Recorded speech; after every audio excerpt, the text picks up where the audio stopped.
Hi friends, ఈ వారం మన కథ భామా కలాపం. రచయిత్రి గోగినేనిమణి, చదువుతున్న వారు రాధికా గోగినేని. మరి కథలోకి వెళ్దామా? భామా కలాపం. మంగి ముంగిలా మాట్లాడవేమే, ఏ మూలన ఉన్నావు? నా పేరు మంగళ. మంగి ముంగి అని పిలిస్తే నేను పలకను. నువ్వు పలకవైతే నేను బలపాన్ని. ఒట్టి పలకతో ప్రయోజనం ఏముంది? అయినా పలకల కాలం ఎప్పుడో చెల్లిపోయిందే. అత్తల పెత్తనానికి కాలం చెల్లిపోయిందిలే. ఇప్పుడు నడుస్తోంది కోడళ్ళ రాజ్యం. ఎలా పిలవాలో కూడా నువ్వే చెప్తున్నావు. గుడ్డొచ్చి పిల్లని ఎక్కిరించడం అంటే ఇదే. పేరంతా పెట్టి పిలవక్కర్లేదు, పొట్టిగా ముద్దు పేరుతోనే పిలుస్తారు తెలుసా. గుడ్డు వెక్కిరిస్తోంది అనుకునే కంటే పిల్లల మాటల్లోనూ సబబు ఉందేమోనని ఆలోచించడం మంచిది కదూ. అయినా ముద్దు పేరని అంటున్నావు కానీ ముద్దుగా ఉండనక్కర్లేదా? నీ పేరు భాగ్యలక్ష్మి అయినా అందరూ భాగ్యం అనేగా పిలుస్తారు. బ్యాగీ మ్యాగీ అని పిలిస్తే బాగుంటుందా? మాటకి మాట చెప్పడం బాగా వచ్చు. మాటలు నేర్చిన కుక్క ఇసుకో అంటే ఉసుకో అందట. కుక్క మాట్లాడిందంటేనే అది గొప్ప విషయం. అందుకు మెచ్చుకోకుండా ఏదో అందని వంకలెందుకు? ఏది నేర్పిస్తే అదే వస్తుంది. ఈ చిలక పలుకులకేం గాని చింతలేనమ్మ సంతలోనూ నిద్రపోయినట్లు పనివేళ పక్క ఎక్కి పుస్తకాలు తిరగేస్తున్నావేంటి కథ? పిల్లలకి 4 అక్షరాలు నేర్పించాలంటే నాకు గుర్తుండాలిగా, అందుకని. హేటేటి పిల్లలకి చదువు చెప్పే పంతులమ్మ అయిపోదామనే? ఉట్టికెగరలేనమ్మా, స్వర్గానికి ఎగురుతానన్నట్లు ఉంది. బాగా చదువుకుంటే ఉద్యోగం చేయొచ్చని చెవిని ఇల్లు కట్టుకున్నట్లు పోరు పెట్టి చెప్పినా విన్నావా? 10వ తరగతే గట్టెక్కలేక తప్పి కూర్చున్నావు. నష్టమేం లేదులే. ఉట్టి కింద నట్టింట్లోనే నా స్వర్గం ఉన్నప్పుడు పైకి ఎగరాల్సిన అవసరం ఏముంది? అయినా నీ వల్లనేగా నేను కష్టపడి మరీ పరీక్ష తప్పాల్సి వచ్చింది. తెలిసిన జవాబులు రాయకుండా ఉండటం ఎంత కష్టమో నీకేం తెలుసు? వంకలేనమ్మా డొంక పట్టుకుని ఏడ్చింది అన్నట్లు మధ్యలో నేనేం చేశాను? దర్జాగా ఉద్యోగం చేస్తుంది, బాగా చదివించు అని మా నాన్నకి చెప్తూనే నీ కొడుక్కి పెళ్లి సంబంధాలు చూడటం మొదలు పెట్టావా లేదా? అయితే బోడిగుండుకి మోకాలకి ముడిపెట్టినట్లు దానికి దీనికి ఏంటే సంబంధం? మనసులో ఉన్నవాడికి పెళ్లి ఏర్పాట్లు జరిగిపోతుంటే నిమ్మకు నీరెత్తినట్లుగా పట్టించుకోకుండా ఎలా ఉండగలను? అంటే ఏమిటే అలా అరకొరగా చెప్తే నాకేం అర్థమవుతుంది? ఏముంది, పరీక్ష తప్పాను కాబట్టే మా నాన్న పై చదువుల ఆశ వదిలేసి పెళ్లి సంబంధాలు చూడటం మొదలుపెట్టాడు. అప్పుడైనా నువ్వు బయటపడకుండా బెట్టి చూపిస్తుంటే నేనే చివరికి మా నాన్న దగ్గర నా మనసు గుట్టు విప్పాల్సి వచ్చింది. ఓసి నీ తెలివి తెల్లారినట్లే ఉంది. ఉపాయం ఉంటే ఊళ్ళెలవచ్చు అన్నారు. నువ్వేమో చదువుని చెట్టెక్కించడానికి ఇలాంటి పన్నాగం చేసావా? అవ్వా? అవును, అవ్వా బువ్వా కావాలంటే కుదరదని చదువునే వదిలేయాల్సి వచ్చింది. మా గురించి తెలిసి మా నాన్న దగ్గర పెళ్లి గురించి మాట సాయమైనా చేయలేదుగా. నేనే మీ నాన్నని అడిగి ఉంటే ఆకాశానికి నిచ్చెన వేసి ఆశపోతు వ్యవహారంలో ఉండేది కాదా? రెక్కాడితే గాని డొక్కాడని బతుకులు మావి. 4 తరాల పాటు దర్జాగా కూర్చుని తిన్నా తరగనంత ఆస్తిపాస్తులున్న స్థితిమంతుడు మీ నాన్న, అవునా? ఆడదానికి తన మనసు గెలుచుకున్నాడే మహారాజు గాని మడులు మాన్యాలు ఉన్నాడు కాదని నీకు మాత్రం తెలీదా? తెలిస్తే మాత్రం ఎలా తెగించగలను?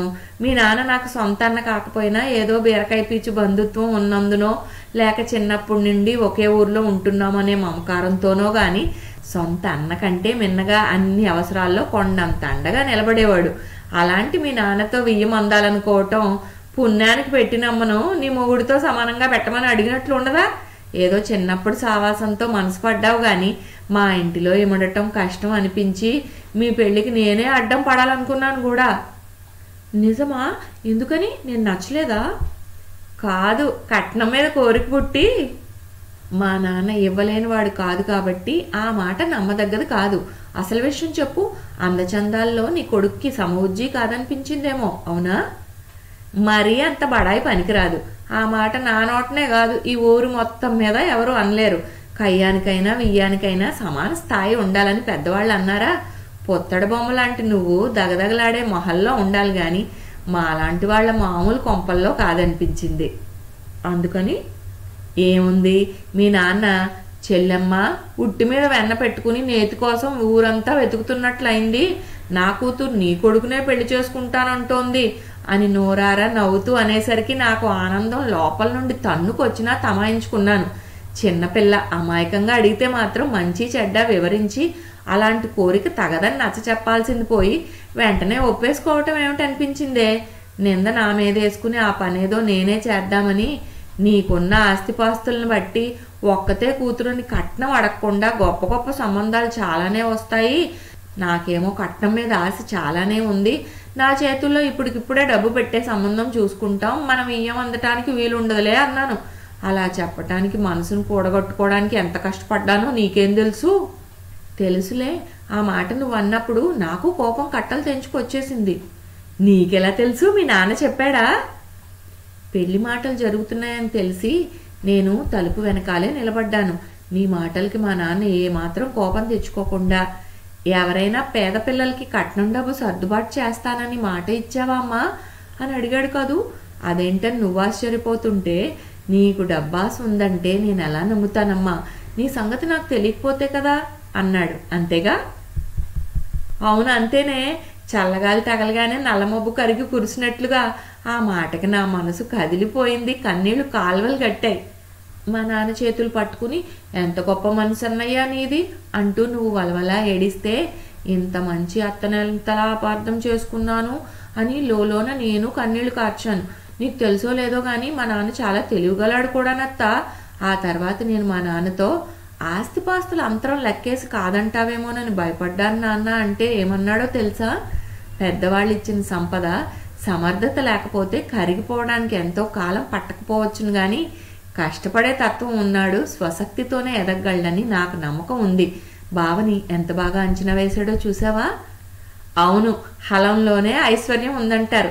మీ నాన్న ఆ మాటను నమ్మడమే కాదు ఆచరణలోనూ పెట్టాడు. లేకపోతే ఏమిటి, కలకత్తా వరకు వెళ్ళైనా గాలించి కలెక్టర్ అల్లుడిని తెచ్చుకుంటాననేవాడు. కాస్త పొలంలో కష్టపడే నా కొడుక్కి నిన్ను అప్పగించడానికి ఒప్పుకున్నాడంటే అర్థం అదేగా మరి. ఇంకా ఉంది విను. తల్లి లేని లోటును ఎంతటి ఐశ్వర్యమైనా పూరించలేదట. అమ్మలా ఆదరించే అత్త ఉన్న ఇల్లు అష్టైశ్వర్యాలతో తొలతూగుతున్నట్లే ఆనందాన్ని కలిగిస్తుందట. ఈ మాటల్ని చెప్తూ మా నాన్న ఒక సంఘటన చెప్పాడు.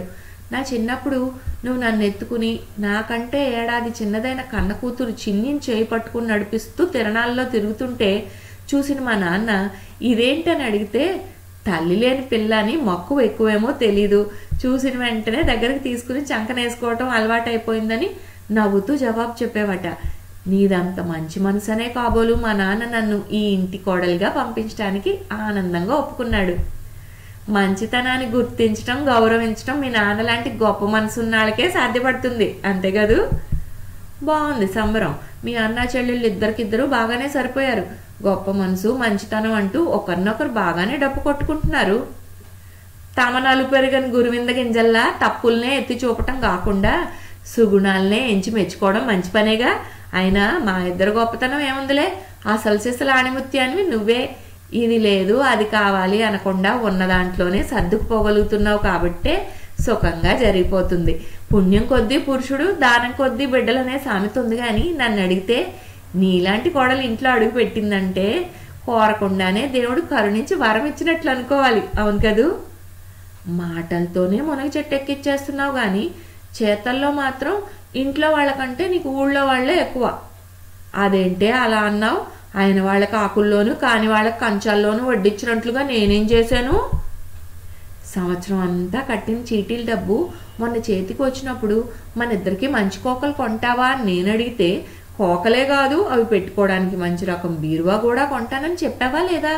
నిన్నటికి నిన్న ఏకాదశి ఉపవాసం, అన్నానికి రాను, గుడిలో ప్రదక్షిణాలు చేస్తానని చెప్పి వెళ్ళిన దానివి గుట్టు చప్పుడు కాకుండా వచ్చి డబ్బంతా చెంగును కట్టుకుని వెళ్తుంటే మంచి రోజుని చెప్ప పెట్టకుండా బీరువా కొని తెచ్చేయాలని అనుకున్నావేమోనని ఆనందంగా ఎదురు చూస్తుంటే అచ్చాయం వచ్చి నీ నిర్వాకం చెప్తే అప్పుడు అసలు విషయం తెలిసింది. అచ్చమ్మ బొచ్చమ్మల్ని అడగటం దేనికి? నేను చెప్పనా?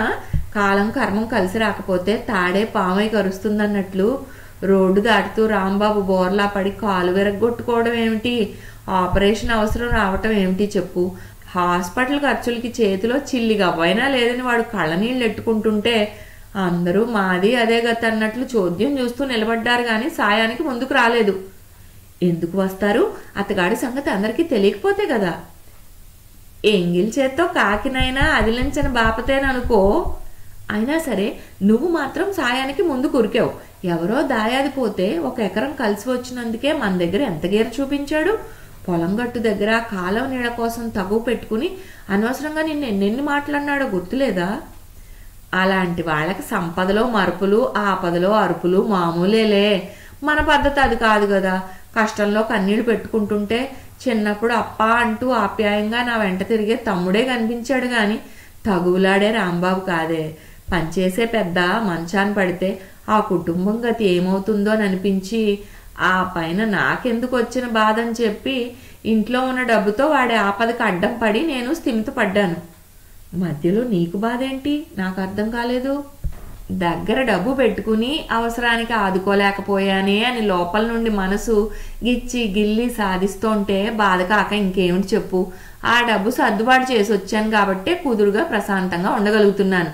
అయినా 2 చేతులా పుచ్చుకుంటున్న వాళ్ళం 1 చేత్తో ఎంతో కొంత ఇతరులకి ఇవ్వాలి కదా.